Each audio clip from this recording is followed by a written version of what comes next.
కనుక్కున్నాడు. రా మెటీరియల్కి ఎత్తుకుతామండి, ఇక్కడికి వచ్చిన తర్వాత చూస్తామంటే వీళ్ళు వెంటనే ఆ కన్సర్న్ వాళ్ళతో లింక్ చేయటం, ఆ కన్సర్న్ డిపార్ట్మెంట్ వాళ్ళు వచ్చేస్తారు, కూర్చుంటారు. తర్వాతన వీళ్ళకి భూమి కావాలి, మనకు మళ్ళీ ఉచితాలుగా ఇవ్వడాలు అక్కడ లేదు. ఎంత ఉందో ఆ ఏరియాకి వీళ్ళకి ఏరియా చూపెడతారు, 4 ఏరియా, మీరు డిసైడ్ చేసుకోండి అని చెప్తారు.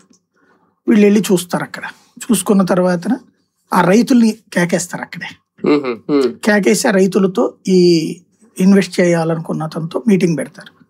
అక్కడ ఎంత ఉందో భూమి రేటు కూడా ఇన్ఫార్మ్ చేస్తారు.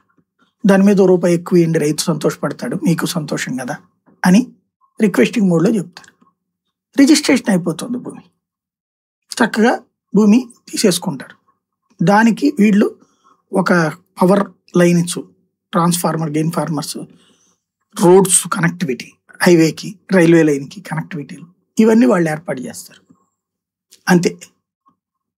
మళ్ళీ వాళ్ళు ఏమి దేంట్లో డబ్బులు అడగరు, ఏ లంచాలు అడగరు. ఎలక్షన్స్ టైంలో మాత్రం వీళ్ళందరికీ మీటింగులు జరుగుతాయి ప్రభుత్వం తరఫున. అందులో అమిత్ షా పాల్గొవచ్చు, లేకపోతే సీఎం పాల్గొవచ్చు, ఎవరో ఒకరు.